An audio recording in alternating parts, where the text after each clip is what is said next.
Today at noon, residents of Mantua, Ohio gathered once again, not for a hearing, not for a fight, but for a conversation. A community that's been through a week of tension came together to regroup, to listen, and to decide what comes next for their village and its police department. No gavel, no time limits, no closed doors, just local people who wanted their voices heard. What started out as fallout from a 12-hour hearing has now become something bigger. A movement toward accountability, transparency, and unity in a small town that refuses to stay silent. This is the Mantua Community Meeting, recorded live October 25th, 2025.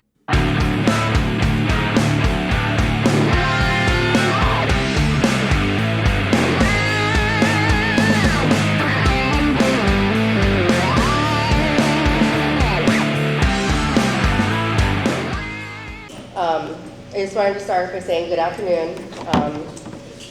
I want to also express my utmost appreciation for all of you taking the time out of your day today to join us. I also want to extend my gratitude for the outpouring of support that our group that we have here, Officer Brothers and also Chief Urso, have received these past few days. I am in complete amazement at how this small town in the middle of nowhere has banded together for what they feel is the greater good of our village. I also wish to personally express my gratitude to the amazing group of people I have had the absolute privilege of working with these past few days. Without all of them, we couldn't be here today. Sorry, I have allergies. Don't start crying. It's allergies. No crying. That's for me to do. So I have never, in my 36 years, met such a dedicated, passionate group of individuals. These people are truly incredible, and I am honored to know each and every one of them. On that note, I would like to introduce myself for those who may not know me. My name is Jamie Harper. I am a 2007 graduate of Crestwood High School. I spent the first 23 years of my life right here in Mantua, and I've spent the last 13 years of my life trying like hell just to get back. In those 13 years, I lived in two other small towns similar to this one. Although both were small farm towns that no one had ever heard of, with exactly one stoplight in the center of town, just like Mantua, neither ever truly felt like home. It didn't take me long to realize that the ache I acquired not too long after I left was what we know to be homesick. I was homesick for a place I never knew I could miss, and yet I couldn't shake the longing to return. I don't think it was a coincidence that the strain on my heart would ease every time I drove past that Welcome to Mantua sign. As soon as I saw the fire department, I knew I was home. And Mantua will always be home to me. There is not a corner of this town that doesn't have a memory etched into it. Even after spending so many years away, I still come to find that I know these roads like the back of my hand. The roads may still be the same, but yet so much has changed over the years. The empty stores and vacant windows now hold so much life inside them. The community I left behind has flourished in ways I never thought could be possible. The Mantua, with nothing to offer when I left it, has become a town brimming with endless possibilities. At the center of all of that are its leaders. Most importantly, the leaders who go out of their way to make a difference in this community each and every day. And they are why I have chosen to fight for what I believe in my heart is best for it. I will admit that I do not know a single thing about politics, but I was raised to understand the difference between what is wrong and what is right. On the night of October 21st, 2025, residents, family members, friends, and colleagues all gathered in a cramped room sitting directly above the Mantua Police Station for a grueling 12 hours. There was not an empty chair nor wall to be found.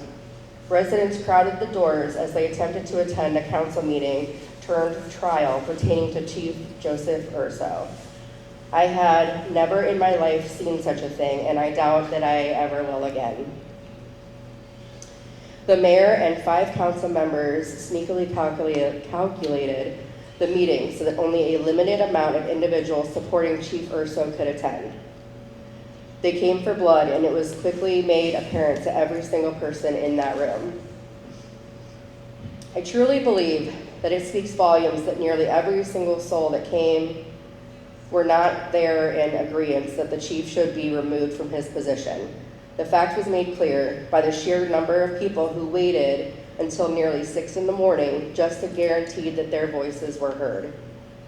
Even though there were several statements made in Chief Urso's favor, 5 out of 6 council members blatantly disregarded the wishes of the people they were elected to serve. What the mayor and those 5 council members failed to realize is that without Chief Urso and Officer Brothers, there is no Mantua Police Department. Without them, there is no community. Having a police department that genuinely cares about the well-being of the community they serve leaves with them. Chief Urso has been a major contributor in making Mantua what it is today. There may be protocols and regulations put in place that separates officer from civilian, but that they have never stopped him from being present for his community, whether he be on duty or off. There is a sense of equality and pride in that. He did not use his influence as a chief to assert his authority, nor has he ever used his status to abuse his power. After witnessing the council ruthlessly and openly tear him apart and besmirch his integrity, I honestly cannot say the same for the mayor. It was made abundantly clear that she had an agenda, and Chief Urso was the only one brave enough to stand in her way. So now we gather here today in hopes that others will have the same courage to stand up not only for what is right, but for what is right for Mantua and its residents.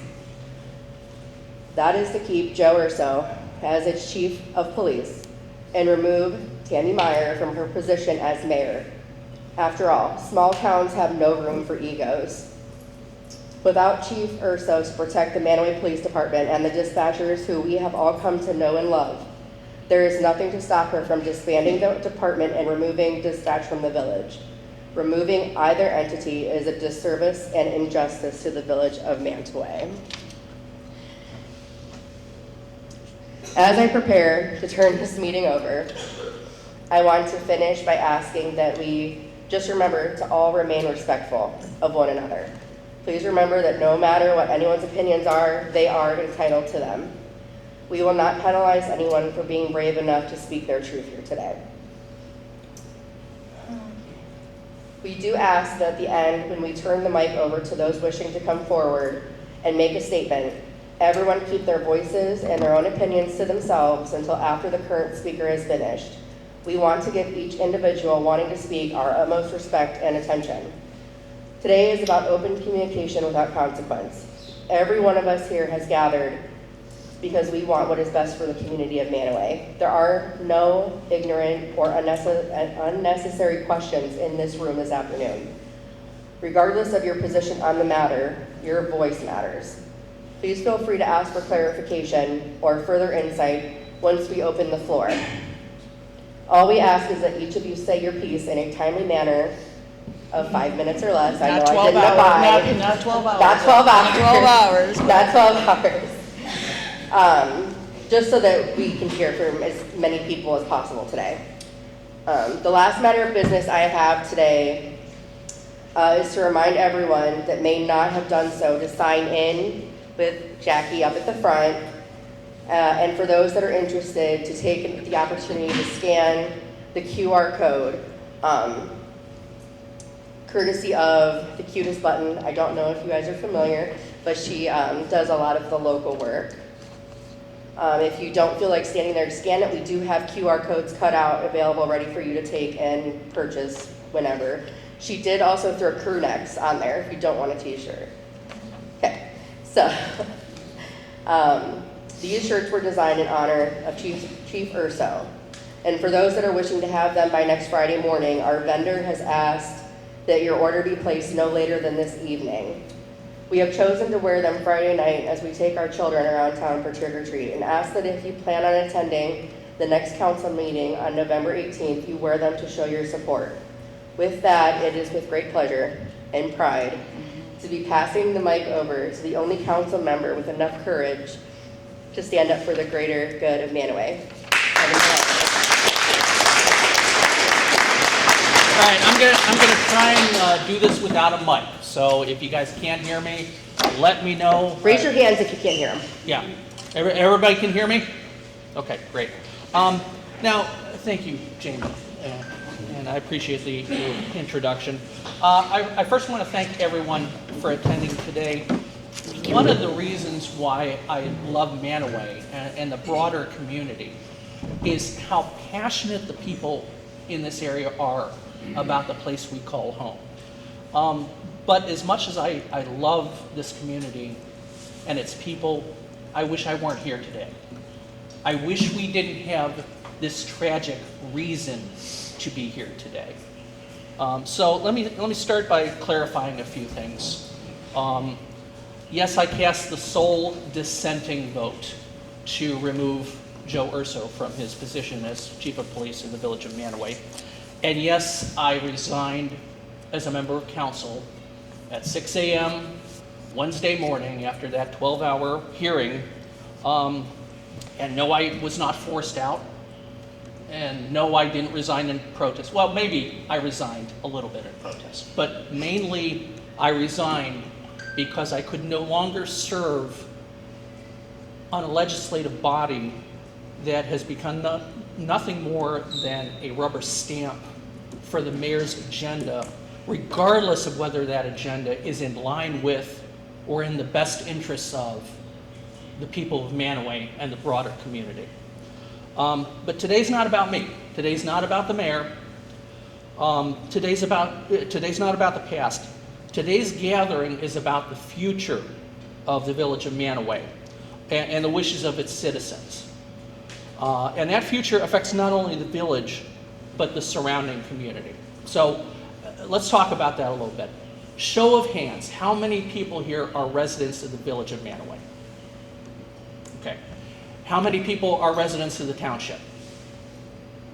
Okay. Hiram? Hiram Township? Shalersville. Okay. And how many people work in those communities? Okay. So obviously this affects you. Because for anyone who raised their hands, where we go from here in terms of the Village of Mantua directly affects you. Let's start with Crestwood Schools. Obviously, you know, that school system supports and serves this entire community. And obviously the high school specifically. The safety and security of those schools is entrusted to the Mantua Police Department. And that job just got a lot more difficult for them. Let's talk about the fire district. So the village, the township, and Shalersville trust the fire district for emergency services, fire, EMS, hazmat, etc. And the fire district relies on Mantua Village Dispatch for dispatch services. So, you know, the schools, the churches, the businesses, all of our homes, all of our residents, all of the people we know and love in this community, they're directly affected by what happens moving forward in the Village of Mantua. And the Village of Mantua just lost one of its most important leaders, Joe Urso. Now, let me tell you what I know about Joe Urso. I've had the honor and the privilege of working with Joe Urso for my time within village government. He is one of the most caring, dedicated, hardworking law enforcement professionals you will ever meet. He is involved and engaged in the community. He takes his job seriously. He holds the village and the citizens near and dear to his heart. And Joe loves what he does. He loves looking out for the residents of the village, the businesses, the business owners. He loves engaging with the students at the high school. He loves the opportunities he has to give back, the Halloween bash, the Easter event, the Philocruiser events. He is a public servant in the truest sense of the word.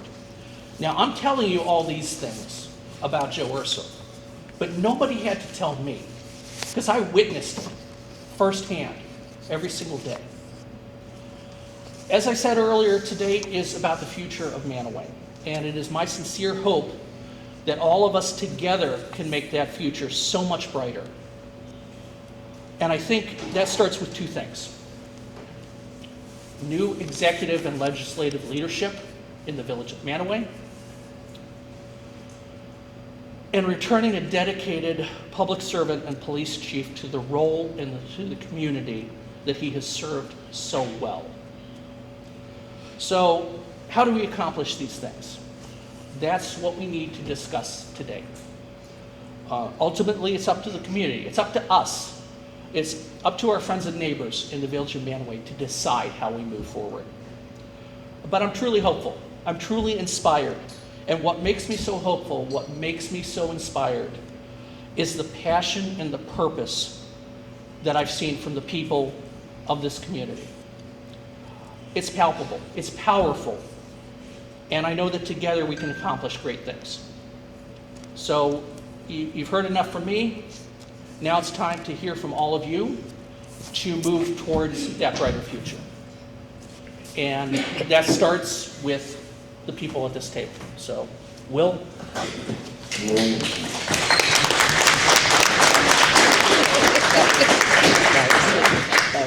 Start by saying I don't know Chief Urso. I've met him twice in my life.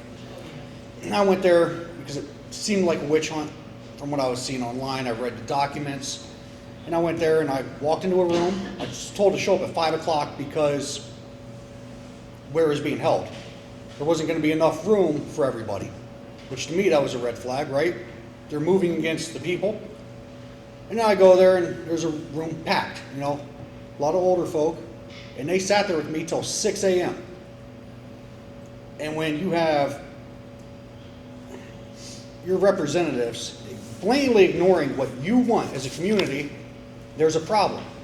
So then I called a few people. We started looking into what you could do, and I thought you could sign a petition to remove the elected officials that didn't represent you guys. I don't know if that's a thing. It seems like it's a statutory village, so that might not be a thing right now. So the next step that I'm finding is maybe, Kevin and others, is maybe set up a charter. So it puts the power to the people. Because at the end of the day, the people should always maintain power. So I think that's what it is. And the next thing is finding honorable people to step up into these roles, right? Because that's the most important, is having people that conduct themselves with honor, professionalism, and integrity, And yeah, that's about it. And maybe, from what I've seen, it was a witch hunt. What he may have minute violations, right, of policy. And when I say minute, it was insane. Maybe 2 of them from what I was seeing. Not enough for what they did to him. So at the end of the day, we turn it over to somebody else. And that's it. So I'm here. Anyone else up here want to say something? I think it was us 3. Okay. So now it's up for grabs. Anyone who has any questions, concerns, comments, feel free to either stand where you are. You can come up and use the mic, but we want to hear from all of you. One more thing, we need people that are willing to gather or sign petitions, we need to get your phone numbers and names. So once the legal documents are drafted, you're easy to get a hold of. So that way, and the other thing is there's going to be a Facebook page probably set up. There's already some set up just for inputs on the charter, if that's what people decide to do. That way, the village has their input.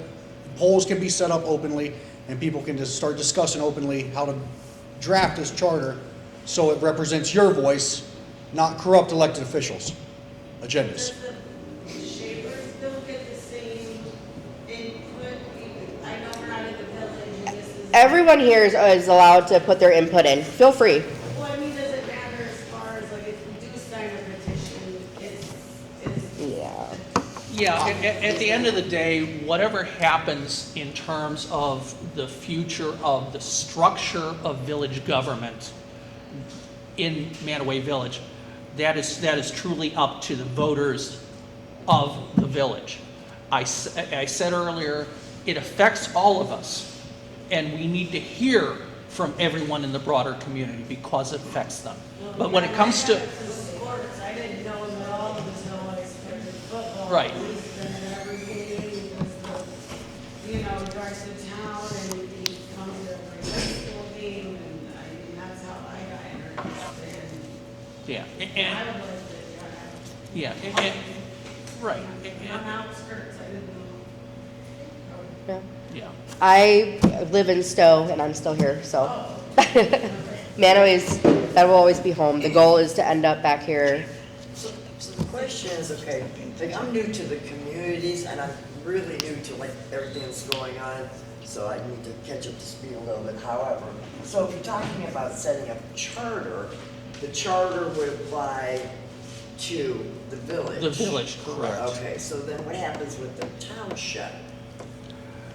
The township is an independent government entity Okay. in terms of its Okay. structure Okay. and its council. Okay, but the tentacles of the police department, things like that, those are part of the township Well, issues or? So technically, and former Mayor Clark is here, and you know, if I misspeak here on the legalities and the structural aspects of this, please correct me, because I don't have all the answers.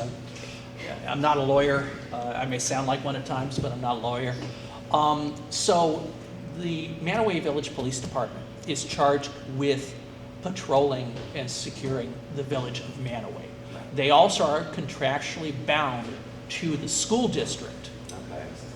to provide security, including an SRO officer, to the schools.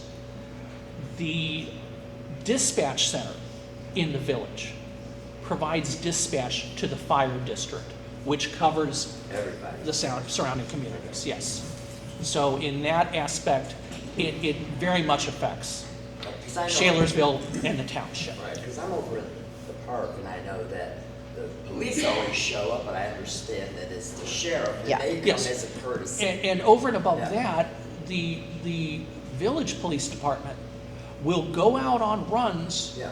within the broader community, Right. outside the village, when it's an emergent situation and a sheriff's deputy can't get there Right. in a timely manner. Right. We will cover those. Yeah. We have mutual aid agreements with the surrounding communities, Hiram, And I you know. have to say, everyone that I've encountered since I've moved here has been absolutely sheriff's, policeman, everybody's just, Well, welcome. hey, personable, nice, kind, and on the job. Go ahead. So I have a couple questions. So, number one, is there any recourse from the school district for Manaway PD not fulfilling its requirement to put officers in the school? So you Good can question. go at it from that angle. They're not fulfilling their contractual requirement to have officers there. Well, that's a fair point. And obviously, you know, if they are not meeting their end of the bargain as far as that contractual agreement, yes, there are probably legal avenues that the school district can pursue. That said, the superintendent of schools was one of the witnesses against Chief Urso. And I understand that, but she also has the requirement to have those SRO officers. So, you know, if she has to do another measure, whether it be getting sheriff's department in or another PD to provide that service, I imagine there's going to be some sort of fee associated with it. So it's going to cost the town or the village more money. So can we say something along those lines? I don't know how that would play out in terms of their recourse and what would happen if she engaged with other entities to provide that service. Mayor, any thoughts on that? The thing with the school, can everybody hear me? Yeah. Okay, the chief and Sergeant Gilbert vetted 5 applicants that they sent to the school, and they were not happy with any of the 5. Now, I find that hard to believe if they were vetted. So, I don't know why they turned them away, someone who would have to check with the people that interviewed them. So it's not like the chief has not been trying to get them, so we would not be in breach of a contract with the school. So something that was brought up was that there is a nationwide shortage of police officers. That kept being repeated. So that's also something. Yeah. And you guys pay less than Anyway. smaller agencies Yeah, pay less. It's harder to recruit. Yeah, I mean, Correct. in council's defense, myself included, we did recently pass legislation that bumped up those rates, but those new rates don't go into effect until 2026. Kevin, do you remember what those rates were? I can look it up. I don't have it off the top of my head. You know, I think as far as a patrol officer, I think we went to like 24 to 28 in terms of the range an hour. Just under 50. Yeah, so it's just under, yeah, I think it tops out at just under 50K for a starting officer. Another quick question was, if you did pursue the charter that we were talking about, I'm assuming it's going to have to be voted on by council, be approved? You know, I think, and again, I'm not a lawyer, and I think that's one thing that whatever comes out of this meeting and future gatherings related to what we want to do here, I think we need to engage with some legal advice in terms of how this all plays out. But I believe in terms of adopting a charter, that's got to go to the village voters. That's not a council thing, in my opinion. I think it's both. We do it both ways from the Constitution when I was reading this morning. Okay. So can that trigger some sort of special election, or do you have to wait until next year? The petitions, I believe, can trigger a special election. What percentage of the village voters have to 15. vote for that? What I printed off this morning was saying 10, but when I was looking at petitions to remove for a special election against the mayor, it said 15. Regardless, your guys' last election, I mean, we have 72 votes on the primary, so you're talking 11 signatures. This one's going to be a little bit higher, naturally, because it's November's election, so we'll see moving forward. But, I mean, I would guess 20, you know? Yeah, Should be it's easy to not get a on the huge ballot. number to get that petition, sanctioned to take action. Yeah, this is not an impossible. So I live in the village of Mantua, actually. All my interactions with Chief Urso have been great. I think he's awesome. My concern is with the charter a little bit. Since we had 72 votes, and my background is in government, educating government, my concern is with 72 votes, we would only need 11 voters on a charter to trigger a recall, an initiative, or a referendum. No, And- not a recall. Not- Recall is not an option. Let me talk about that. Would we have referendum and initiative?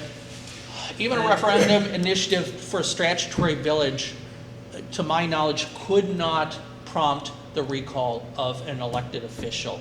70592, ORC 70592, which governs the removal by recall of an elected official, does not apply to a statutory village. I won't say that's in the Constitution, but that is per a recent Supreme Court decision. That's if we adopt a charter. That's Right. what I'm talking about. Okay, fair If enough. we adopt a charter, my concern is then with only 72 voters and only having a certain percentage of them, it would be near constant recalls, near constant initiatives, and near constant referendums. And I am fine with that and handing more power to the people. But the worry is then that our elected officials would be so burdened by that, we would paralyze the village. Democracy is a great thing, but an excess of it is also a problem. And we have the ability to recall our officials through our elections. It's just organizing and then recalling those officials who aren't doing the job. And so that's my main concern. I think it's a great idea, but that is my primary concern, that we will paralyze the village government even more through infighting and presenting more issues. And I agree with you. There needs to be guardrails in place. We can't just keep beating up who is ever in charge just because we disagree with one particular thing they've done.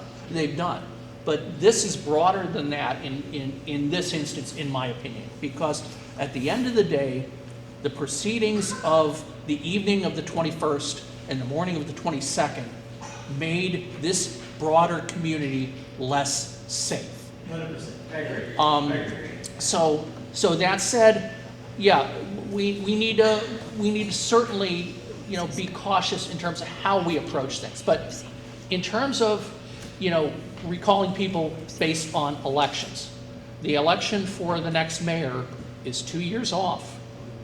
It's a long time. So No, because Too her long. plan is to get rid of police dispatch. We can't wait. Yeah, I'd like you to talk about that, the proposed master plan, which really affects all of us, is the dissolution of the police department altogether. let me just say, that is speculation, okay? I don't doubt that is something that is certainly likely to be on the underlying agenda, and it kind of bothers me that there is an underlying agenda rather than what's best for the community. Okay, Kevin, you're not a part of it anymore. I just want to be fair. I just want to be fair. No, I don't want to attribute aspirations that may not be there. Portage County takes over, Portage County takes over, and they're already stretched so thin as it is. See, Linda, you should have sat up here. Response times would be absurd, it would be less safe, there's all kinds of things, it's like a house of cards. If you look what happened with Newton Falls Police Department. Yeah. The village council did exactly this. They moved against the people. Nobody had a say. No town hall called. They got rid of their police department. Frank Tomeno, my buddy, was the chief, and then it was somebody else. They got rid of them, gave the contract to the Trumbull County Sheriffs. Within a year, they was begging to get their police back. Begging. And if you get rid of dispatch, from what I've heard, it's $500,000, million plus to start back up. It's not cheap. No. And that's, I could be Likewise wrong for on that, but that's what I've dispatch. been told. And this is a matter of public record in council meetings. We've discussed, what would happen if the village of Manaway eliminated dispatch, because what was presented to council for months and months and months leading up to recent events was budgetary numbers both with or without dispatch. And it is my understanding that it was at the mayor's direction that was how it was presented to council. And I can't speak for that for certain, but that is what I had heard. But the other point I want to make regarding that is, as that was discussed multiple times in council, in terms of what would happen if we eliminated dispatch, the consensus, and I think when I say the consensus, I think every member of council said or agreed with this at one point in time. Once dispatch is gone, it's never coming back. What's the motivation to eliminate the department anyway? Money, all the money? Wyndham, from my understanding, sheriffs was trying to take over dispatch there as well, and Wyndham decided they're getting rid of dispatch, but they put it with Streetsboro, from my understanding.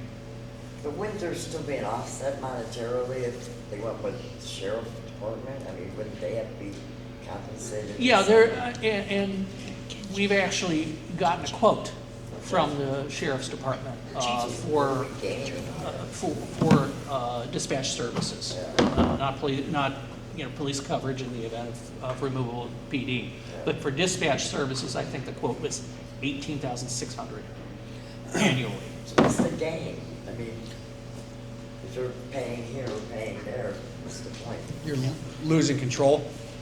It's just like if you have there's a reason why Newton Falls was begging for their cops back. You lose community policing in a small community. You don't want that. Right. You want these officers being in the community. Right. We heard testimony from officers that was working saying that, when they pull people over here, people are pleasant.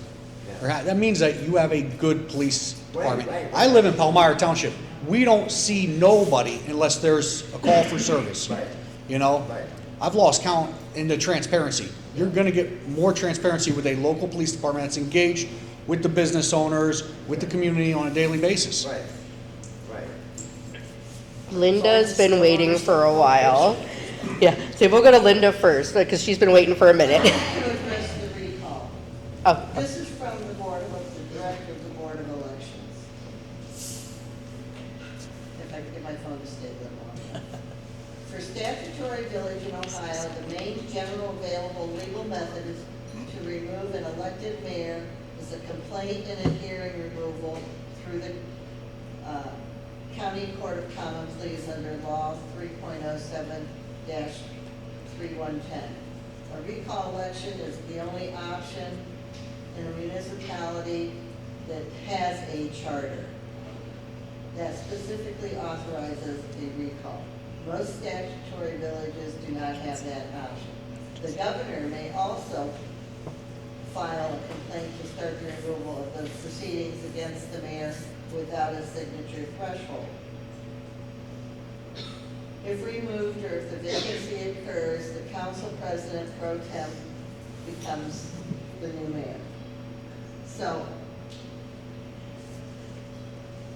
because that would probably take a year, her term will be up. She's only going to be a one-term mayor according to her. So, I'm not sure how to address that. My thoughts were, we have a thing that we can fill out, and I'm not saying me, I'm saying we, whoever wants to be involved in it, to fill out the paperwork to take to the prosecutor to have her removed. My suggestion would be, and it's not really legal, you know, I'm not gonna say legal, wouldn't be binding, I guess, per se. If we got enough signatures from our village residents that would sign a petition just to ask her to remove first, before we proceed with legal action. Because it's gonna take money, and it's even gonna take money if we fill out all this paperwork with the prosecutor, and I've got probably about 8 pages worth of stuff that have to be complied to. I mean, video of the meeting, minutes of the meeting, talking with the people that were banned from coming in because of the Occupancy. occupancy permit that was only acquired, and it's only a temporary occupancy permit that was issued within 24 hours of the meeting. Prior to the council, I'm going to get off track here just a little. Prior to the council meeting, Bob Gaglian and I went in and spoke to the mayor and Steve Thorne, president of council, and I cited 121.22 of the open meeting clause that said they had been anticipating that they would not have enough space. They should have either moved the venue or they should have supplied a room for everybody to sit in so they could view it on video, which was not done. I said, well, why don't you just move it down to the lodge? The lodge holds 92 people. That's the vacancy down, the occupancy, I'm sorry. And I was told, oh, there's no water down there. The contractor that was doing the bathrooms in the new Spud building crushed the line. But yet, the DMRC held a meeting there Thursday night. So, there's another thing. They have to verify that there really wasn't any water there. So there's a lot of steps, and this one person can't do all that research on their own. And I've enlisted several people that are helping me compile all the information, but waiting.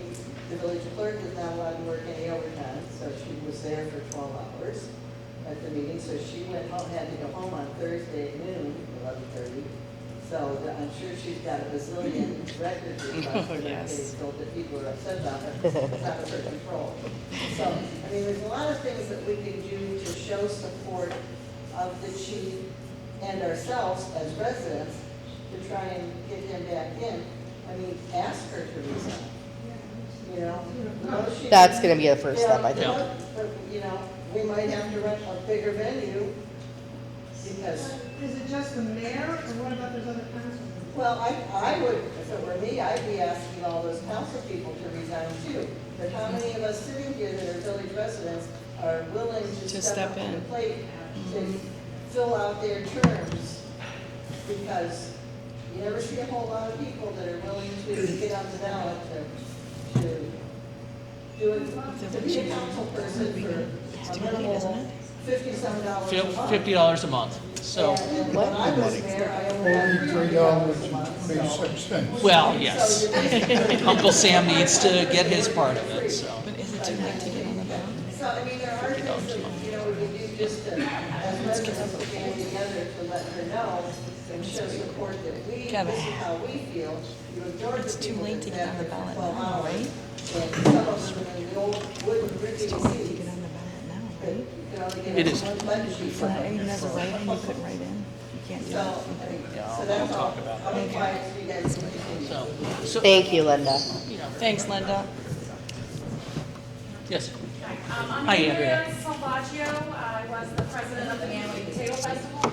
I have the utmost respect for Kevin Maloney. Thank you. He worked one-on-one with me to try to save the festival, and I'll leave it at that. So thank you, Kevin. You were near and dear to my heart. I have been assisting Mayor Clark. I have sent a little bit of research. I also go to the law school of ChatGPT. I sent it to Will. And I sent it to Jamie. Just so we know, I did not use ChatGPT. Yeah, it's all true. It's on mine. That's all right, my physician is Dr. Google, so. Yeah, I sent it to Jamie and to Will, but it talks about different actions that we can take. It does involve the court system. It does, to get Chief reinstated. Yeah. The meeting, the vote time. Was it really accessible to the public to be voting at 6 a.m.? It talks about the validity, did I say that right? Validity. Validity, thank you, I'm like, Yeah. that's not right, of his termination, or the vote itself. So what I sent both of you, because it's pretty lengthy, I thought I would share it with you, we could talk later. Different steps we can take to reinstate him, but we have to, one, the sunshine laws with the open meeting rules that were violated, what our recourse is with that, along with the validity of the hearing, which then turned into a trial with the vote. According to some of the research that I found, we could possibly, through the court system, That overturn that. comment, Yeah, I please. mean, technically, I believe I'm correct in saying this, that's up to Joe if he wants to pursue that. True. Okay, but there absolutely is an appeals process in terms of getting reinstated. It's obviously been availed to, didn't Newton Falls, or was it another community that got themselves reinstated? It was Newton Falls. It was Chief Gene fixed it. Yeah. Okay, all right, so, They're having a yeah, hard time Chief- getting set up, Chief- too. Yep. Very hard time right The now. chief of Newton Falls did have to go through that process, and he did successfully get himself reinstated. I want to just address something in terms of the comments regarding council. So, just so everyone is aware, number one, now there is a vacant council seat available, since I resigned, which will be made available to qualified residents of the village who express an interest before the cutoff date to the mayor at the next council meeting. That will be voted on by the current council members. Over and above that, on the November 4th ballot, there is only one current sitting council member who is on the ballot for re-election. Technically, there are 4 seats that term out at the end of this year. So come January 1st, there are 3 open seats on council. Again, the same process. It needs to be posted to the public, and council who is sitting at that time decides who they're going to put in those 3 remaining seats. So, just so everyone's aware of that. I was told I they thought didn't turn it their was paperwork in 5. on time, the other 3. Yeah, they did not turn in their paperwork on time, and my understanding is nobody turned in even write-in candidate status in time for November's election. So they would have to post it in the paper, the mayor would, or it'd be illegal, correct? That's my From what I- understanding. Mayor Clark, They should be posting it in the paper. Yes. I have never noticed any open seats there, but they have posted it on their website Right. with a deadline date. Yep.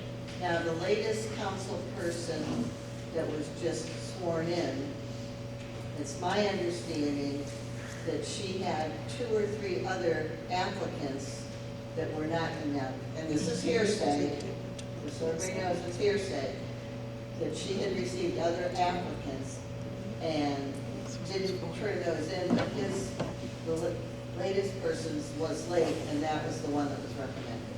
I know, again, hearsay, gossip. Fair point, and that we may be able to discover more on that in terms of public records requests, which probably have already been made. Well, all of the applicants should be turned into the clerk, and they weren't. So, Well, maybe those applicants will step forward and say, I did apply, you know. that would be That nice. would be nice, wouldn't it?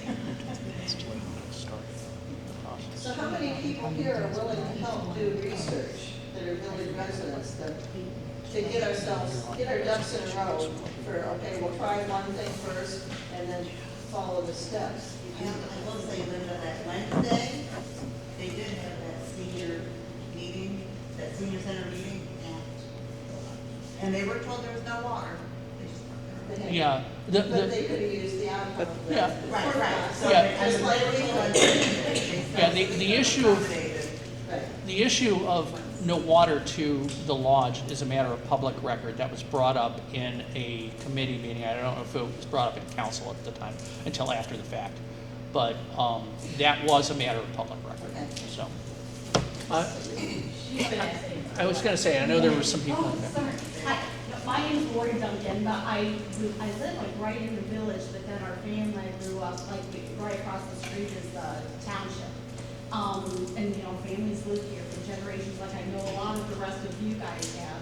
And I guess that some of the things, first of all, I'd be thinking about, like with Officer Urso, I mean, we've always had a wonderful experience with it. But the other problem, like we've seen, if you're in the village and you call for police to think before having our own police, I mean, they're up within a few minutes.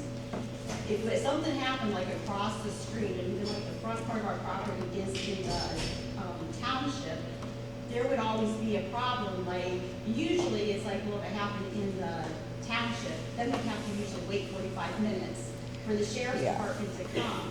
So I mean, I kind of wish that we had the police with all, even for the whole township too.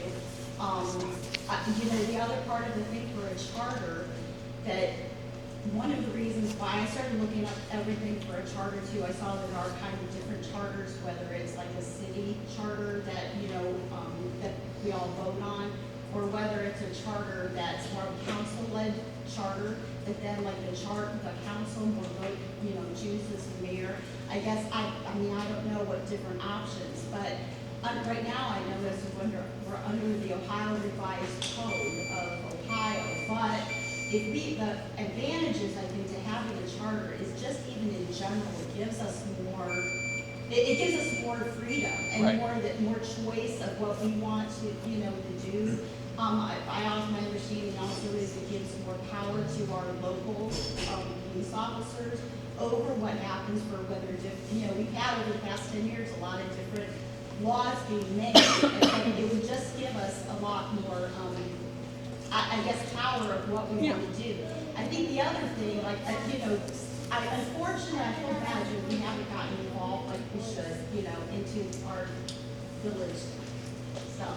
You're here now, Yeah, so. but I think at the same time, we've gone and seen our water is now given out to somebody else. I know they've had the taxes, who they do, everything is given out.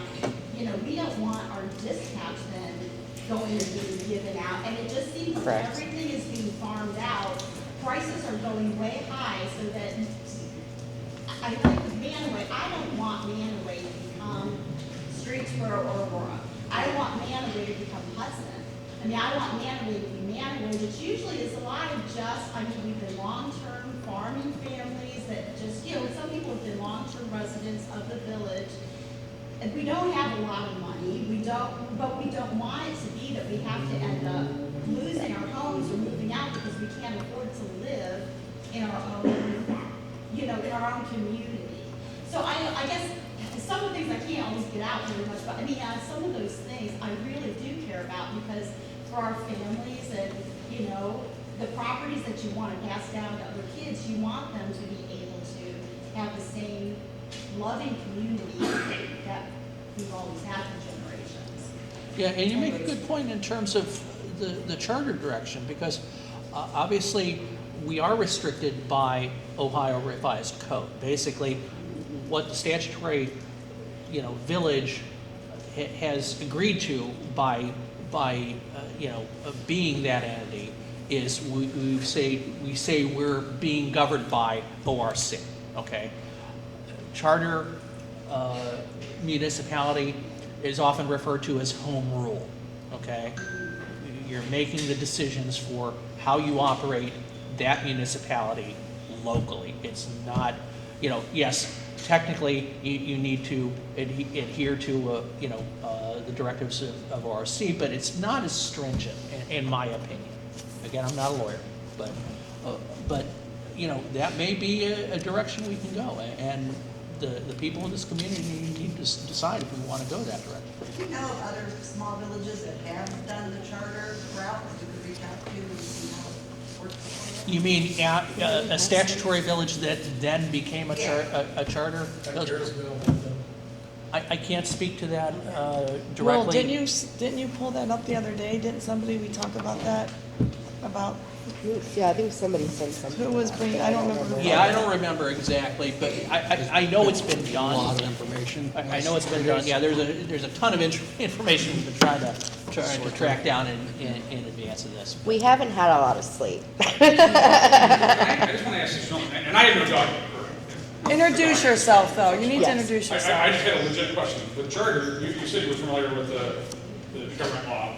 Yeah. Don't charters allow for a lot more home rule ability also? though? Yeah.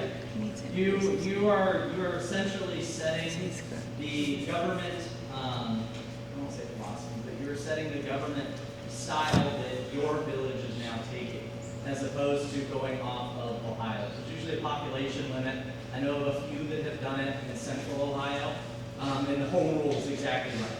You set the rules for your community as opposed to the state of Ohio setting the rules for your community. If your community has the resources, it's obviously a better choice. And I think we do have the resources to do it. My only point was be careful in how you do it and how you enact it so that you don't paralyze your town government or whatever council you have. But I understand his reservations, but it gives the village a lot more opportunity also to be a little more In control. Flexible, however they want to. Can we know your name? Like, I know we'll see it later, but Zachary Colbert. can you spell it? ZACHARYCOLEGROV. I'm lost after ARY. Sorry. COLEGROV. Okay.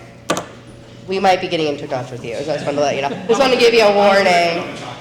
Okay. Yeah, I know you've been waiting too. Go ahead. During that Tuesday night fiasco, I asked both attorneys and the solicitor this question. The question was, I don't understand how the village can use my tax dollars to persecute this man while he has no access to my tax dollars to defend himself. Exactly. The answer from all three of those people was, I don't know. Well, I don't know doesn't cut it with me. I don't know about the rest of you. But because of that, I would like to hope that a lot of us would help support Joe. My advice would be to let that lady right there know about it.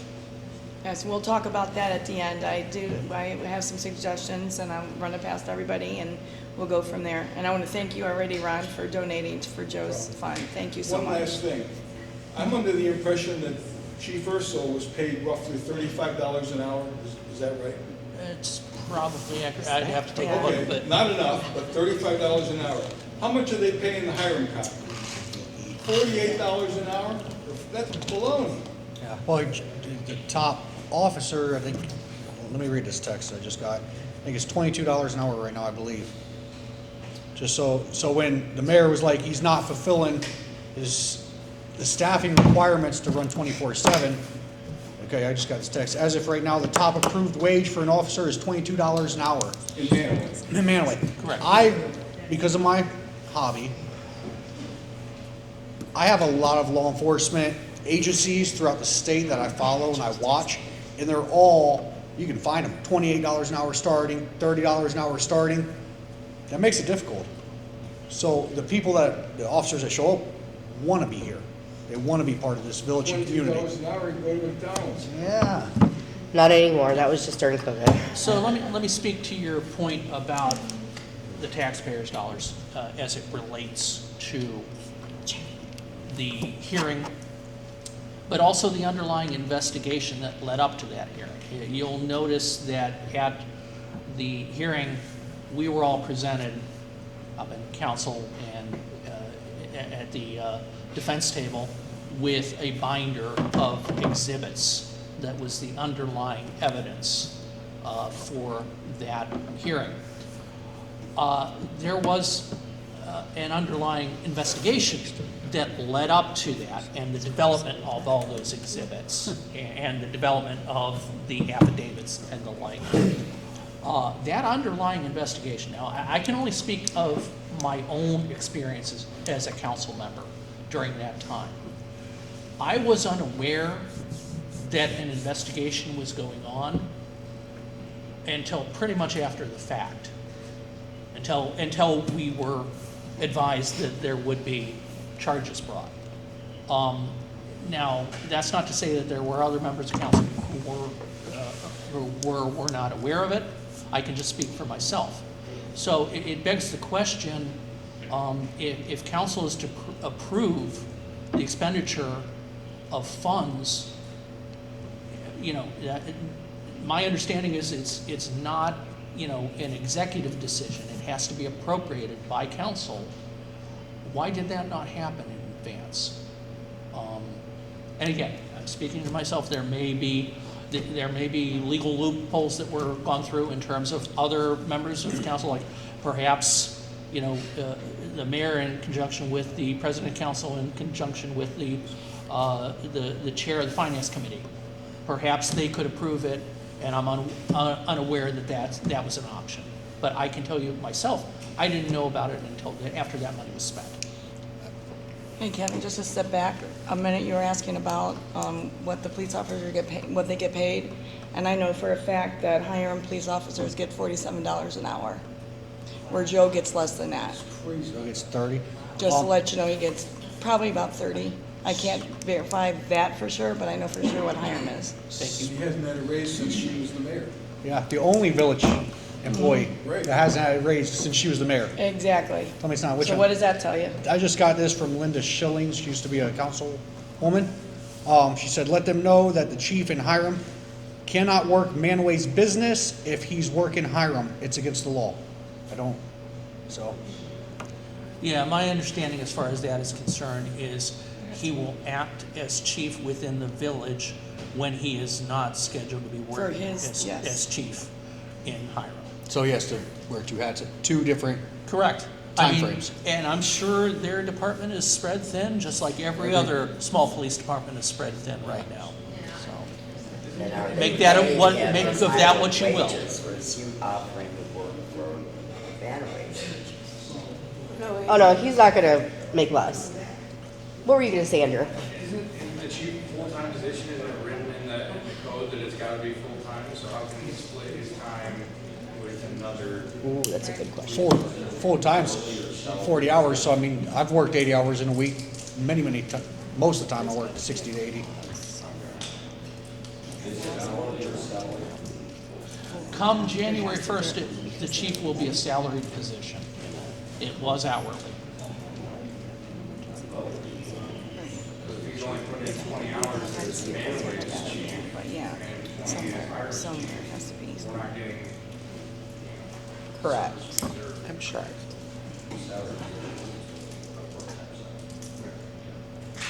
Yes, Ann. Oh, I'm sorry. You should be up here, Linda. That's what I said. Okay. Can we just move Linda, you why up don't you here? come up here and talk? I'm in the process of trying to find out if Hiram Village is a statutory village with or without a charter. I do not know that yet. So, it's my understanding that, first up, the mayor sent an email to, Manaway mayor sent an email to the Hiram mayor and asked for this service, okay? The way a statutory village works is the mayor really doesn't have any power, believe it or not, but they're the one that signed all the documents. So, the mayor should have gone before council, had a special council meeting or something, got their approval to address this and to do the hiring. Now, they did it retroactively. They did it retroactively, yes.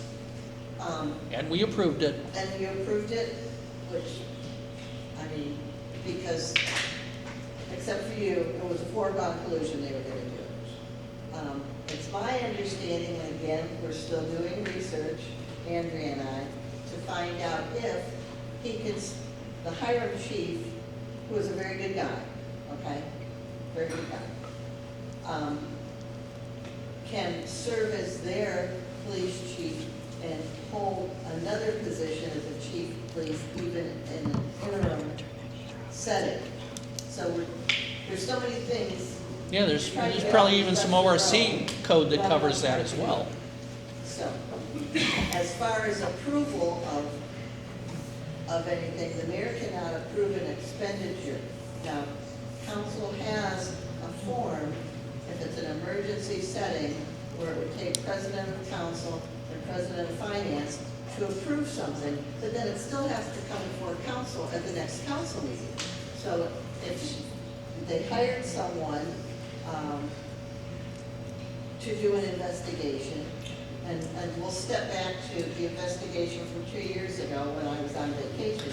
They passed legislation, to have an investigation.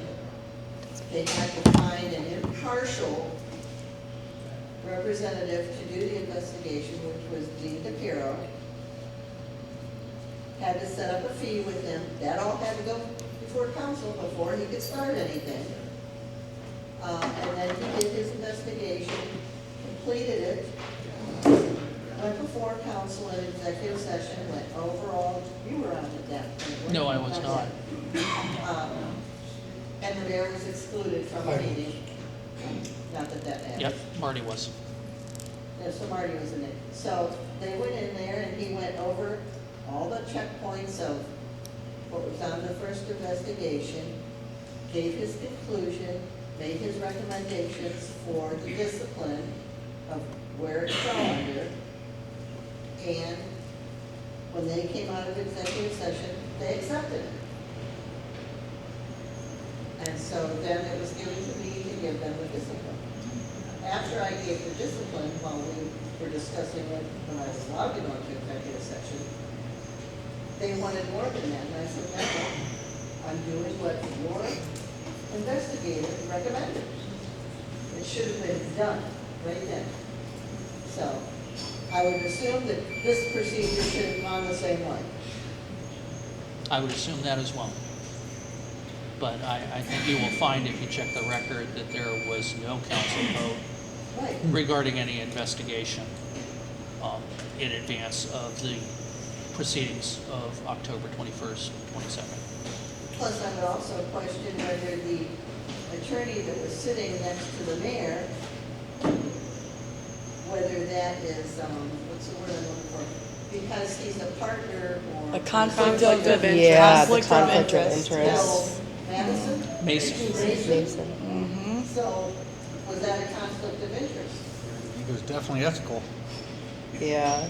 So, like I said, in the last 3 days, we have been making lists. Yeah, it's been constant. And that point, We wanted everybody's input to see how much support we had for the chief, who's willing to dig in and help. Do anything Yeah. they can. I would point That's a good piggyback question. on that. So there's been a lot of interesting and factual things represented, and now my mind is swimming with. Join the club. So what I'm requesting is that we have somebody take a point and be almost like a recording secretary for this meeting so we all have a place that we can go to remember those relevant points, facts, nothing really, but more of this is what you can do. You can write an individual letter asking for resignation, or you can join a group letter to do that. I lost track of how many different ways we could do that. So what I'm asking is if somebody could either start a Facebook page or some type of email page where we can all subscribe and get the steps that we, if we want to take action, here, and then we can refer to our friends, to our neighbors, saying, here's where you can go, if you want to take action, we're not at the meeting, it's your option. Some of us maybe just want discipline. I always respected Mayor Meyer when she was council president. I thought she was a very effective and knowledgeable administrator. Where things crossed the line is when I felt she got her emotions and her personal feelings involved with her responsibilities as an elected official. That's when I said, no, I don't have respect anymore. So therefore, I could either say to her, please resign, or please reinstate Joe Urso, or please go get yourself some training and how to be a leader without compromising and using your emotions as your basis. That was So let a me, centralized area. yeah, let me address your last point first. I worked with Tammy Meyer as mayor. I worked with her briefly as council president as well. I was on a village commission at that time before I came on council. And briefly, after I was appointed to council, I worked with her as council president. And, you know, I didn't want to believe that there was an underlying agenda. I did not want to believe that this was a foregone conclusion, that this was how it was going to play out. You know, I didn't want to believe that Tammy would do anything to jeopardize the security of the village of Mantua, but in my humble opinion, due respect to Mayor Meyer, her actions betrayed those words. You know, but to address your other issue in terms of a record of this event and our discussions, I know a number of people are recording this. Maybe we can, you know, have someone step up to put together sort of minutes for this. We really didn't plan on that ahead of time, but it's a fair point. I don't know. Well, it's being recorded, so we can go back on it. Was council aware that Chief Urso filed a complaint on September 23rd prior to him testifying about it at the hearing? This council member was not. No? I was not aware of that.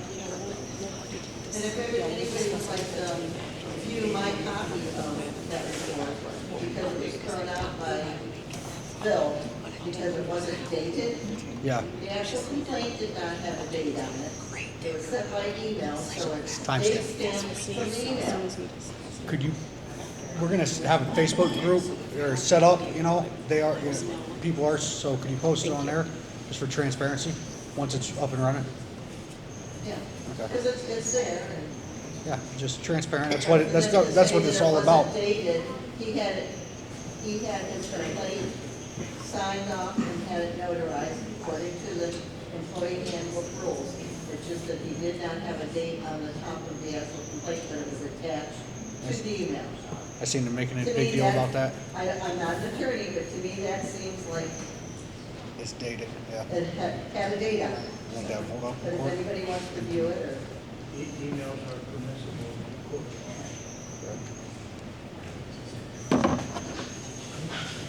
Tim?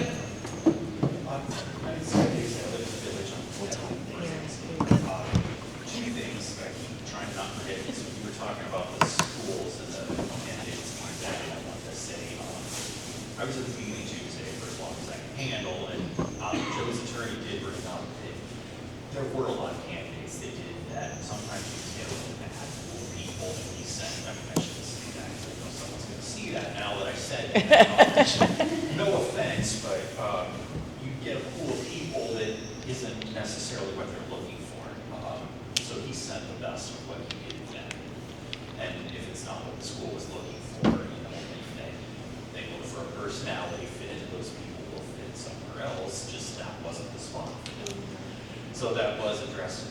The other thing is, I'm here because my number one concern is we maintain local police. I don't want that to get lost.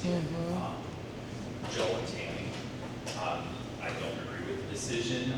Joe's a good guy, but I want to maintain local police. Yeah, I'll be absolutely. crazy, but I wouldn't be surprised if by the end of the year we see something happen to them. Because they know they're up for reelection and somebody can jump in. I wouldn't be surprised if we see a move to end local police. And we can stop that. I know probably everyone remembers the water thing, and we're not going to go down that road because it's irrelevant here. It's an example. When people didn't agree with the water transfer, that went on the ballot as a referendum issue. We can do the same thing. So I'm hoping somebody that knows something about this can get that process started. If there is an ordinance passed to dissolve the police department and dispatch, we can get that on the ballot. We have that. Again, water is controversial, but I'm using it as an example. It shows we can reverse the decision that the town doesn't agree with. So I'm hoping somebody knows something about that and can start the process, have that paperwork ready for when that comes through. I don't know anything about it. I assume it would probably have to be written up by someone in a legal manner, someone lawyer. I would be happy to donate to that cause. I hope other people would too. If we have to have that written up in a formal, whatever, the board of elections would recognize. And I'm Kevin's where to find me to leave that donation. So that's why I want to make sure we don't lose focus on the table. Those guys drive those, we're 1 square mile. How many roads do we have? They drive that road their entire shift all week. They know who belongs here. They know who doesn't belong here, what's not belong. You're not going to get that with any county sheriff driving through a couple times a day. These guys know what's normal here and what's not. And the money's there. I've been told from home. It wouldn't involve taxing. So we have the money. We have the money appropriated full-time 24/7. It's not appropriate, but we have money. Okay. So we have the money either way, regardless of the term, the word. So that's my piece. Thank you. Thank you for sharing. No, because you said something that wasn't really a referendum, so, but Well, this is a okay, so different maybe meeting. if It's a there- different meeting if you have 5 minutes. Maybe I used the wrong word then, but whatever that was, you know what reversed, or what they didn't reverse, if you know what got that on the ballot. Right, to ask you if you guys are all willing to do it, but that's a whole different story. Let's stay on topic. Again, I'm not trying to beat the dead horse. I mean, everybody's pretty much made that point. But I can tell you this, you do not want to lose your police department. And I have nothing against Portage County Sheriff's Department, but there's only 4 deputies on the road most of the time. And this is the largest county, I shouldn't say largest county, but there are not very many police departments within Portage County. So those sheriffs are out answering calls everywhere. And again, I don't have a dog in this fight, but I wouldn't want to. If I lived in Manaway, I would not want to lose my police department. I'd like to say something about applicants, because at the hearing, they kept badgering Joe about applicants. And throughout my career, I had to hire people for applicants third shift. You can't find anybody to work third shift. So as far as trying to get applicants, you gotta have qualified applicants and to send people over to the school. If you don't have qualified applicants, you send the best. So you can only send qualified people that apply. If you don't have qualified people, that's the only qualified people that you have. So you send, you can only send the people that apply. So those are the ones that apply. So you send them. It's not Joe's fault. He did the best he can. Anybody in that position would have that obstacle. Tammy herself, she was ultimately responsible. So that's a point that was made at the meeting, was that Joe refused to just put bodies in positions. If he was gonna hire somebody, he was gonna hire someone who was had all the qualifications and that was gonna fit, as opposed to just hiring people because they have a pulse, which is obviously what Tammy is okay with. And I'll just say, I worked in healthcare where people's lives were on the line 24/7. So I had a lot of responsibility. So I knew Joe, and to watch Joe go through that scrutiny for 12 hours was ridiculous. Which one? Scott, you was chief of police for east side of Cleveland for how long? East Cleveland. Well, I worked for East Cleveland from, I don't know, 99, I think, to 2010. I was chief, I think, for 2 years. How hard was it to staff with a huge budget? It was incredibly hard, And difficult. you're- Even in East Cleveland, I mean, it's sort of embarrassing because we were still paying more than Chief Crown was getting paid. But it was almost impossible. And the fact is that you're getting lower quality candidates now at this point. You have to push through officers that normally you would not want hired because of that, because you're getting those lower quality candidates. And so, yeah, it's almost impossible. We were supposed to have 72 officers in strength, and I doubt I was able to staff more than 50 at a time. And there was a huge turnover because everybody would just go to some other department that paid a lot more money and had to do a lot less work. Yeah. Go ahead. Is there anything we can do to support our dispatchers? My own opinion on that, continue to put public pressure on village government to retain dispatch. That's it. I pushed while I was on council to engage with Shalersville Manaway Fire District for an additional year of contractual services for dispatch, because that money coming in from the fire district helps fund local dispatch. I knew that if that disappeared, it certainly didn't cover all the costs associated with dispatch, but I knew if that money disappeared, dispatch would disappear not far past that. Yeah. So yeah, continuing to put public pressure on, it's important. Yes, make sure that the council knows that, make sure the mayor knows that if you want local dispatch, you gotta keep pushing for it. You said there's 4 members up, council members? Yes. And nobody's running against them? Denise is the only one who put her name on the ballot. She filed the paperwork to be on the ballot, but there are 3 other seats that term out at the end of this year that should have been on the ballot, and there is the latest ballot I saw, there was a line for write-in, but I don't think anybody filed paperwork in time to be a write-in candidate. You said how many though? 'Cause 4 total. and that's 4 total. That's not including you? No, my term would have expired in 2027. Oh, that's right. I see that here. Okay. So I got mine it. is available come next month's council meeting. Oh, gotcha. Okay, people can put in a letter of interest to the mayor to be considered, and then at next council meeting, my seat will be voted upon. Okay. So the 4 seats that will be available come January 1st. I'm assuming Denise will get reelected. She's on the ballot. She'll get sufficient votes to get reelected. But Dave Sluka's position, Dawn King's position, and Chris Novotny's position are all terming out at the end of this year. So Do you have to live in the village? you have to live in the village. You have to be a registered voter in the village. 1 year. You have to have lived there 1 year. Mayor. Just a brief thing. The year that I lost the election, we had one council person that missed the deadline for turning in his Steve Thorne. application.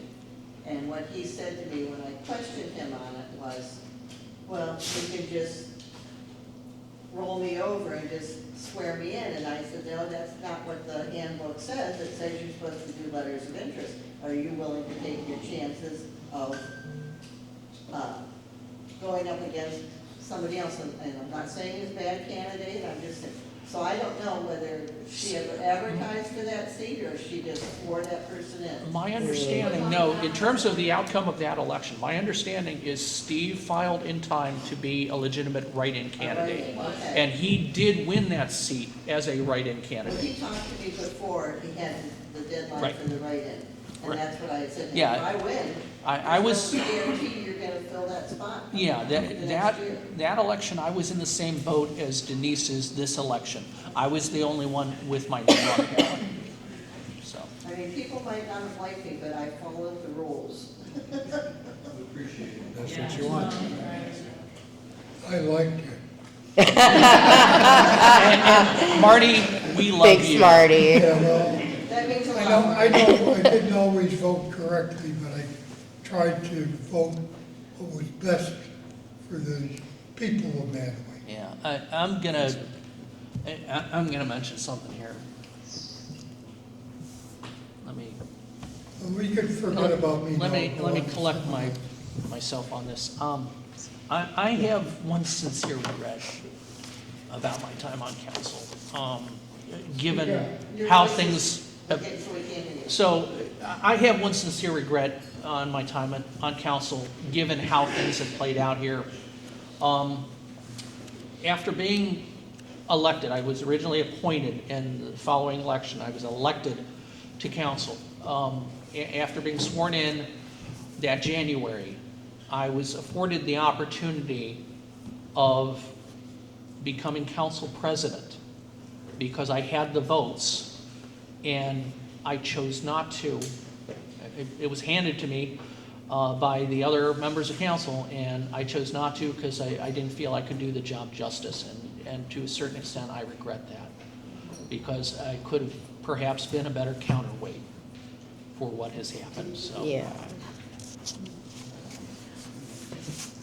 What kind of knowledge do you have to have to become a council member? Because I'm stupid, I'm tall, but I love this town.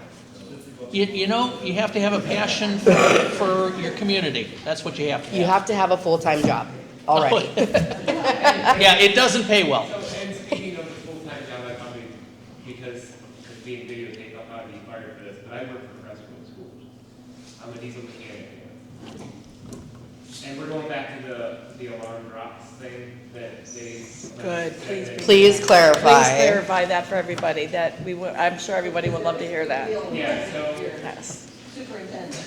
I've worked there for 6 years, and I know that alarm system very well. I have nightmares with that alarm system, very much so, because that stupid thing falls out probably 50 times a day. On any given day. So, it's like the guy that screamed wolf, you know, how many times are you gonna keep checking on a stupid alarm system that doesn't work? So what you're saying is there could have, in fact, been a critter. I mean, there could have been. I know of very many times that our garage alarm had went off, and because I live right there, I would go up and check it, and you open up the door and here goes a raccoon.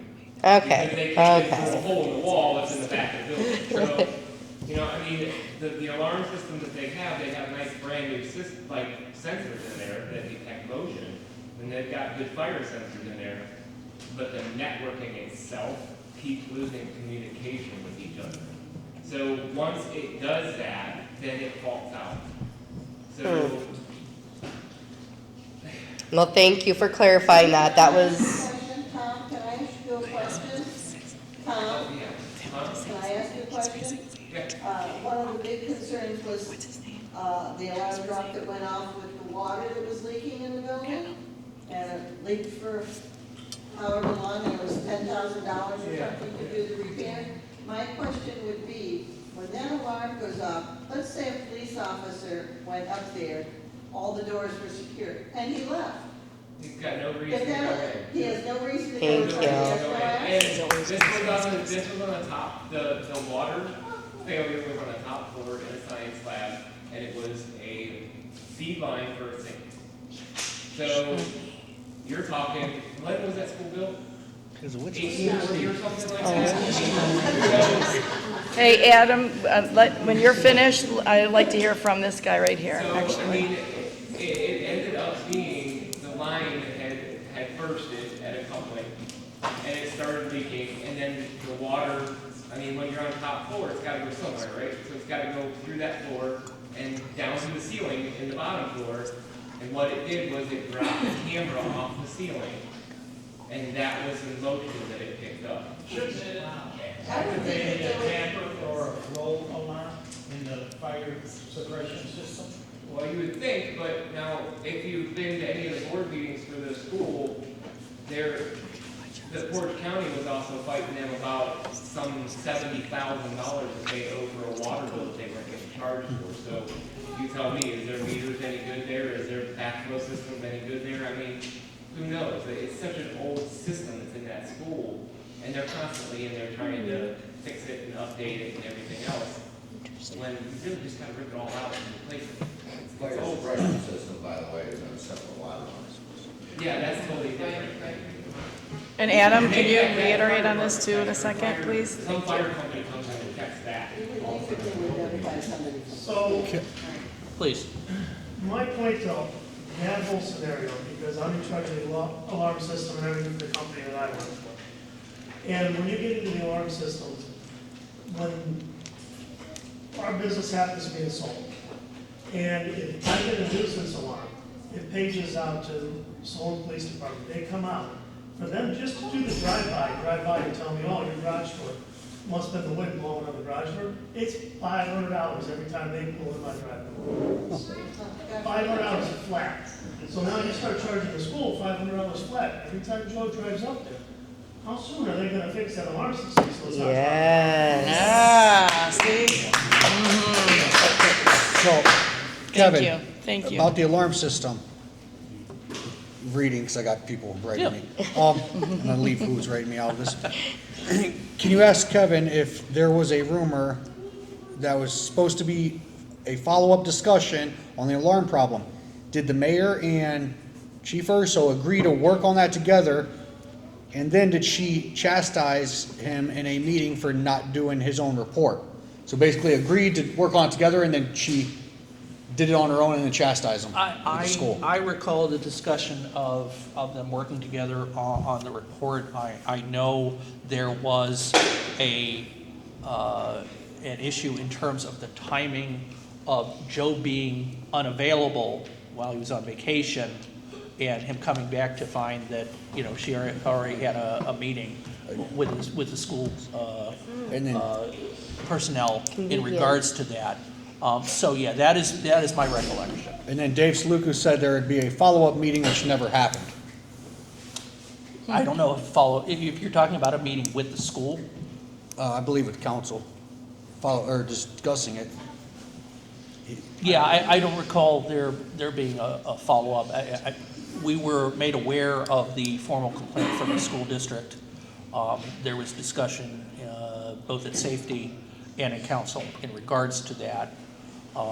There was back and forth between the mayor and Chief Urso in terms of how that all played out, and his understanding that they were to work together on that, and the mayor acted independently, you know, in terms of, you know, her putting together her notes on it. And I believe Joe's Yeah, she attorney did said, testify to that. The one where Ron Overberg interrupted the executive session. What? I don't recall that happening. I remember, if I remember correctly, when Tammy testified, she had said that about that meeting on that, it was done while Joe was on vacation, and they were supposed to get back together and talk and go over their joint report that they were gonna go take to the superintendent. And that meeting never happened. No. And No, I what don't believe it Tammy did. said was, Joe's a big boy and he can come and make that meeting or schedule that meeting with me.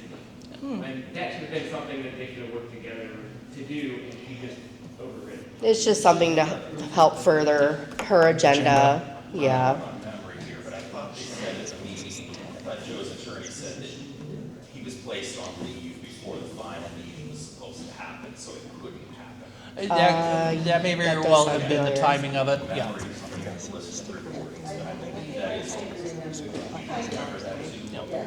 But the hearing had already completed, so the report had gotten, that's what the superintendent, well, Bill wasn't there, but yeah. Beth, I have a question for you, or could you comment? When I first moved to the village, I applied for an open seat on council through a letter to Mayor Clark, but I did not meet the residency requirements because I was only here 8 months, and I was encouraged to try back again and start attending council meetings. Right. Over time, I realized when I have sufficient time in my life, because I'm working full-time Sure. For the people in the room that are really interested in supporting and representing the village, because they feel they have a passion, could you express to them really how many hours a month of a time commitment? You don't have to be knowledgeable, you do have to know your Robert's Rules of Orders, you should know a few of your basic ordinances about the village, but, so, you know, 10, great candidate, you can write your letter in, be sworn in next council meeting. But I think you have to serve on a minimum of 3 different boards, like the finance board or the cemetery. Can you tell the people here in this room what really commitment you really have to have besides passion? So, fair point. There is obviously, a commitment of hours to the village in terms of the committee meetings that you attend, commission meetings that you attend, and council meetings that you attend. But there's also the preparation work related to that. We've always tried to get out the information for upcoming meetings to the members as soon as we could in advance. You want to know coming into that meeting what you're going to be addressing, what legislation is going to be discussed. There are probably, I would say 10, 15 hours a week minimum you're going to have to devote to that preparation, and beyond that, the council meetings themselves. So if you're on 3 committees, in addition to council, we typically start all the meetings at 6 p.m., try and get out of there by 8. Sometimes that works, sometimes that doesn't. So the first week of the month, the second week of the month, and the third week of the month, oftentimes you're going to have meetings all those weeks. So it is a time commitment, and that speaks to what I said earlier about, I was concerned I couldn't do the job of president of council justice because of the additional time commitment. It is for someone who is willing to dedicate that time. And this from Linda Schilling. She said, whoever wants to run for council should go to the classes that the state recommends. It teaches you a lot. This council, no, and I'm not talking about Kevin. She said it's about, she said go to the classes. It's about a weekend, and it's going to teach you a lot about sitting on council. State offers it. Awesome. And when you have your council packet, it's very tiring, but it has to be done, to read thoroughly through each legislation. And if there's something that refers to the ORC, you need to look it up, because there's something I'm going to be presenting to council at next month about legislation that was done incorrectly in there. Right. And over and above that, being part of a committee is one thing. Being an officer on said committee or on council is another thing, because if you are secretary of that committee, or, well, in the case of council, obviously the clerk of the village takes care of that, but the secretary of an individual committee is responsible for compiling the minutes. Because of their position. So that is another time commitment, because you want to be accurate. I can add you as an admin. I don't Linda mentioned reading through the legislation. You got to read through the minutes as well, because during the meetings, both on committees and council, you are going to be asked to approve those minutes. So you're saying, okay, to best of my knowledge, this information is accurate, because that's a public record, and you want to make sure that you dot your I's and cross your T's, and what you're attesting to be accurate is truly an accurate representation of what happened.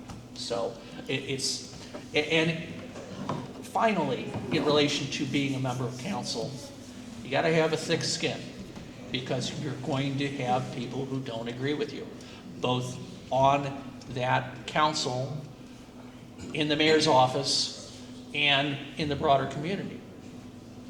So you got to be willing to take the slings and arrows that come with that.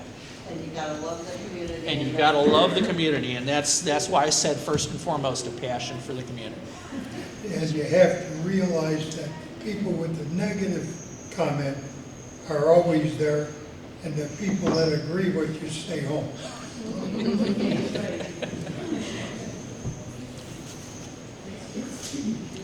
She put some Facebook pages up on that white thing, the paper, no, paper, yeah. The white The thing. Mantua Matters, that's the one I would suggest using, because we know who the admin is.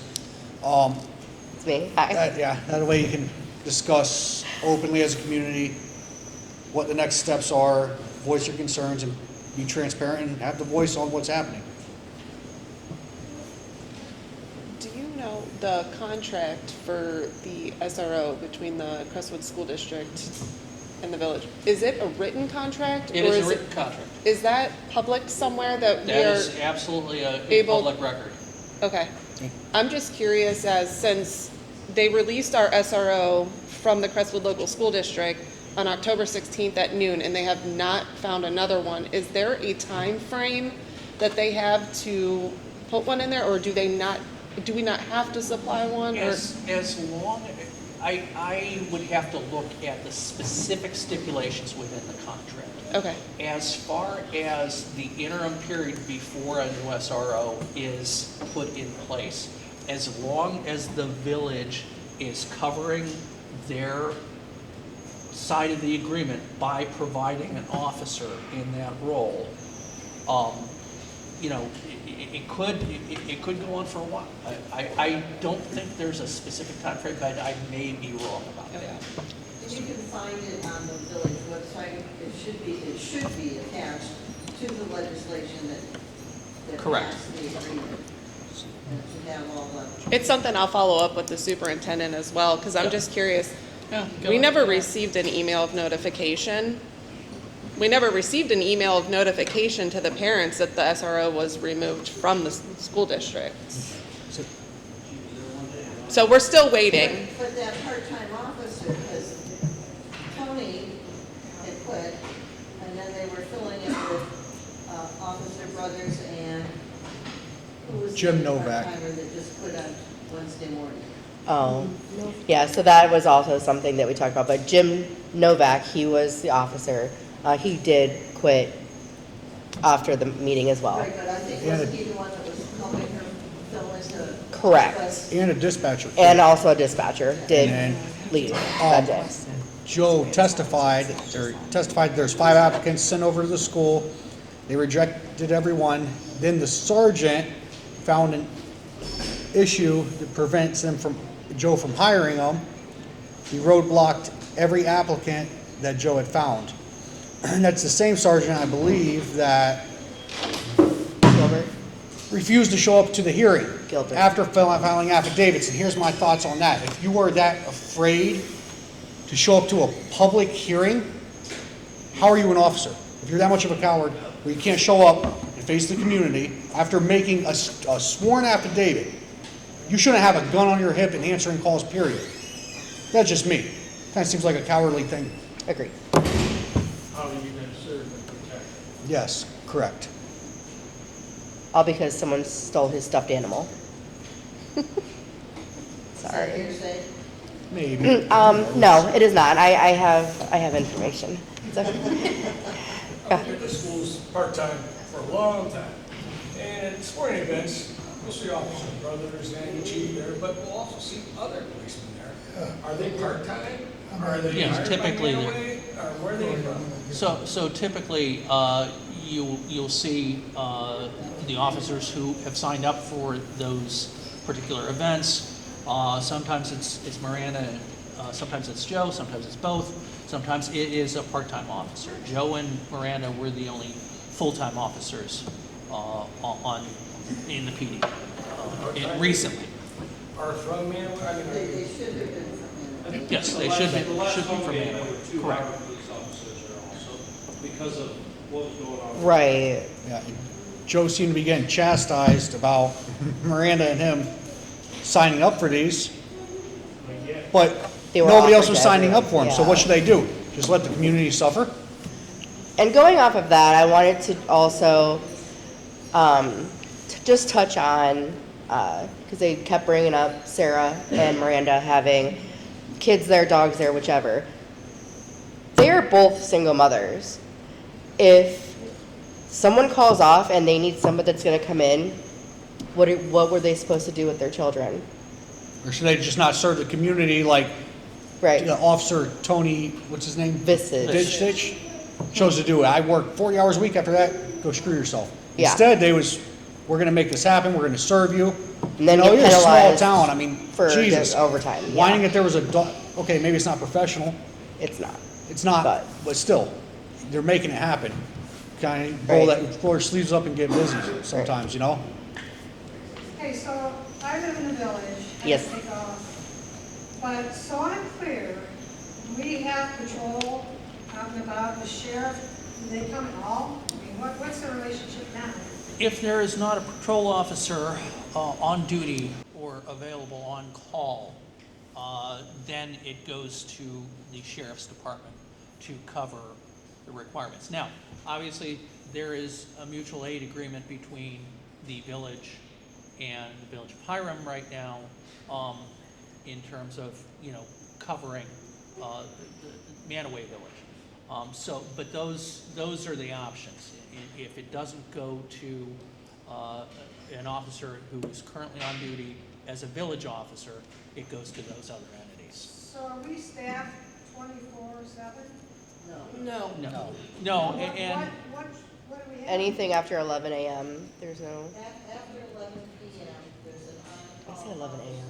That was one of the big questions. I'm sorry.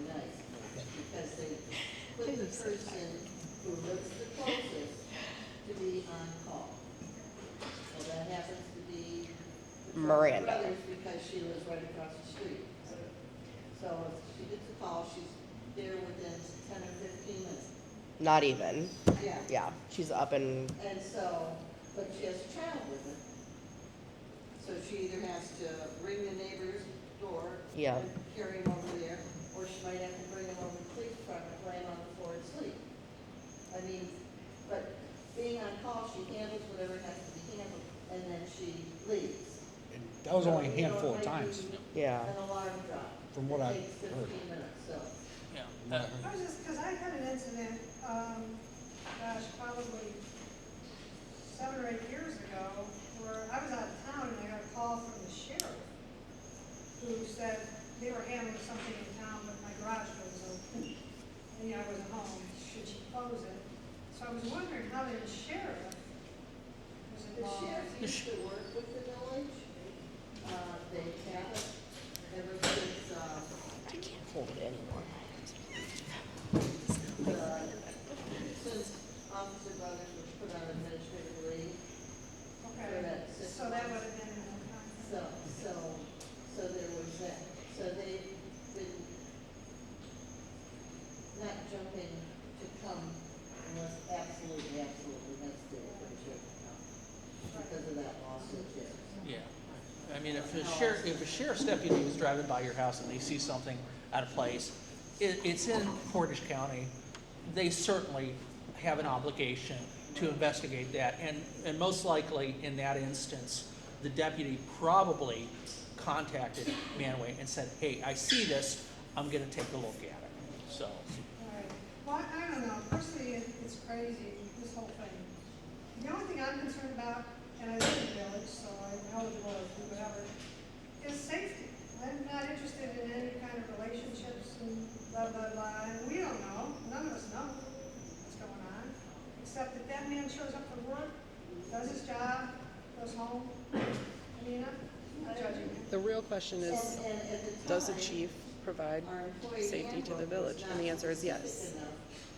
To address it clearly. It's been changed since then. It has. But because it was prior to that, but for lack of a better term, it grandfathered them out of that situation. So it comes down to either the charter or the lawsuit, basically, is that where we're at? Well, again, there's no charter for the village per se, but, I mean, the court system. well, Yeah, and yeah. either one is gonna take a long time, that's why that's why I suggested coming up with a heading and get as many registered voters that support to ask her and council to resign. Or to renege on their, can't they change their vote? Can't, They- you mentioned the Attorney General, absolutely can't you could- They involve? absolutely could bring it back up and revote, yes, they Right. could. So We maybe have if to- somebody puts pressure on them for that, that's a more immediate solution. You know? No. I don't know, but I'm with Kevin. I think that there was an agenda made, I think there were promises made, and so she has a checklist of promises made, promises kept. I hate to make a tough statement, but that's, and she's a year and a half in, so it's time to start getting that checklist done. She wanted rid of the potato festival, check, Yeah. you know? Does she answer to the ethics committee? I'm Or sorry? Does she answer to the ethics committee, the state of She Ohio, should. since this is the statutory village? All of the council members were required, after I left, to take ethics training and something else within 6 months of. Because it's statutory, they would fall under ORC guidelines, so they should fall under, so then complaints could be drafted to the Ethics Commission of the state of Ohio for each council member and each violation against the mayor and. I agree, that's why we're checking, and again, we're not done checking. She being Mayor Myers may, I'm not saying she is, be guilty of malfeasance herself. Yes, okay. I'm saying may. Tim? I've told you this in private, in front of everybody, please don't beat yourself up. We appreciate what you're doing. Yes. If it said president on that flag, we were still gonna have the same outcome. It's becoming more and more obvious how deep this strategy went and how planned it was. So please don't beat yourself up. And as we go through this, everybody, if Kevin says something you don't like or that he disagrees with you, since he moved to our neighborhood, he's one of the most, look at everything from all sides, unbiased people I've ever met. If he says something you don't like, it's because he researched it, and he's telling you we need to go to another direction, so I just want to give that support. Yeah, and I appreciate that, Tim, I really do. Thank you. And Kevin, just, I think you need to get a T-shirt that says, "I'm not a rubber stamp." I like that. Could we get one of those printed up? I saw the other ones, but anyways, to add to that, I think our responsibility on village council was to look at things from all aspects. And, I'm not going to agree 100% with everyone in this room. I'm not going to agree 100% with everyone who was, on village council. But I am going to do what I think is in the best interest of the community, or I should say, when I was on council, I would do what I thought was in the best interest of the community and what I felt was the will of the people of the village of Mantua. And I'd like to believe that the rest of council should approach it that way as well. So. Were there any members from the community in that room of 70 that were on the mayor's side? I'm sure there were. I can't speculate on that. Everybody was supposed to voice their opinion, right? Correct. Did they give everybody enough time to speak in that meeting? Well, just consider the nature of the meeting. It started at 6 p.m. the night before and finished at 6 a.m.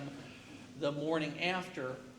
And when people were allowed to speak their piece was Which closer they to tried that to pass. 6 a.m. A lot of people had already left. By the end of it, and I think, Wendy, you reported on this, there were probably 25 people left, maybe. Thereabouts, something like that. That's what I estimated as well. And I will say something else in regards to people expressing their opinions. I had asked before the hearing started of the solicitor and the president of the council, will the village council members be allotted time to speak before the vote? And they kind of looked at each other and nodded to me and, yeah, sure, that makes sense. And that was never opened up to council to speak prior to the vote. So, Well, they also, when I asked for clarification at the beginning, whether the residents would be able to say something, and they all looked at each other, and then they said we could. When it got to be almost that time, they were ready to take the vote. And kudos to you for calling that out, because that was amazing. yep. No, we're glad that you did. Promised us. You did, they did, Yep. yeah, They didn't want to hear from the people. no. No. If they would have, they probably would have held a town hall before even bringing charges up. Would have been proper. They should have. They should have, 100%. They didn't care about Other you boys. administrations would have done that. So I will say, I had a long talk with the chief Thursday evening. I was at the field house taking in equipment for the football team, and he is going through the appeals process. So this is not over, he's not walking away. No, Well, absolutely. and then kudos to him because, He's going to probably need some funds as Yes. Mr. And back and Overberger forth. has already met with Sandy to help him along. On that note, Linda, Sandy, do you want to? Yes. Here. We lost his feed or something, so I had to start, someone was asking me to start recording that, so. Hi, my name is Sandy Hirschberger, and I do live in Hiram, but I'm very good friends with Joe and Miranda, and I love Manaway. No crying. I'm not gonna cry today, I promise. That was going You on no barely sleep the live other in night, Hiram. that's why I started to cry. But anyways, Ron came to me, was it the night of the, no, I called you the other day. And he had a good idea about doing like a GoFundMe or something to raise money for Joe for his legal expenses. So what I'm gonna do, I'm gonna start brainstorming a few ideas so we can do a fundraiser, a silent auction and stuff like that. I hope that's a good idea to everybody. If you have suggestions, please reach out to me. I have a few things I'm thinking about, but I don't want to step over on anyone's toes yet. But do you all in agreement? Would we all like to help Joe with his Yeah, absolutely. with his funds? 'Cause Yes. this is gonna, this, GoFundMe is great. It's quick, Okay. people can donate instantly. You can even run it on one of those 4 platinums or all 4. right. It will definitely. I'm part of this as well, the Manaway Matters, and well, I'll do it on all of them to be honest with you. And then also we had something else lined up with somebody else. You said right that they're going to do a platform not on Facebook. Oh, so if you want to talk about that, go ahead. Yes, you are the one that you're going to take care of that for us. Yes, and as so, well. again, it's Andrea Salvaggio. There are members of the community that are on Facebook. And so Yeah. we need to have other types of media, whether it's a website or an email newsletter Right. or some type of other information. So I reached out to Jamie in the hall and told her I would love to help with that. And that'd be wonderful. So Yeah. maybe we could do some teamwork, and I'd like to get this started now. Yeah. So that way we can Yeah, start helping because Joe. unfortunately, as fast as we are moving, council will also be. There's probably 2 steps of it. Yeah, we have the record. Yeah, we have the record courier. So once we have something like written in stone as far as like what we're doing fundraiser wise, how we're raising funds, we will We'll reach reach out out to them, all the to media, yes. news media. I have a bunch of That reporters. is our goal. Perfect. Yes. Let's get our ducks in a row on. Right, we want, before we go to the media, we want to get everything, yeah, like Linda said. Come up with a heading if you guys want to go with just having a petition that says, you know, we respectfully ask you to get for you to resign as mayor. Careful, and Linda. state the reason why, and then please do this the easy way so that we don't have to take legal action. I don't know Correct. the correct terminology. I would also like to say that if you would like to be part of the planning as we move forward, please stay after. Please stay after and see us, We're gonna do a yes. quick, we'll get your information and exchange, tell you how we've been communicating and invite you to be a part of it. Because Right. it's really, it's like all of us together, we're thrown together and we're making it happen. Justice for Joe. Yeah, we Yes. need- I don't know, is there a police patrolmen's association or something that could collect the money in place of GoFundMe to make the money go further? Because I don't know if people know. I don't know if it would count because he's technically not a chief anymore. Would it- how do you say benevolent? How do you say that word? Are you talking about the OBBA? Is that what you're? Yeah, like to do some kind of Like fundraising. a FOP? Oh, that's true. You can try to intercede. The only issue is those are actually unions, OBBA, FOP, they're actually unions, so. Mantua is not part of the Unless you're part of the union. But it's a viable option to try. I mean, I'll look into some other things too as well, but. We just wanted everyone to be on What is board. it? Zephy? Something like that? I didn't know. I have not. I have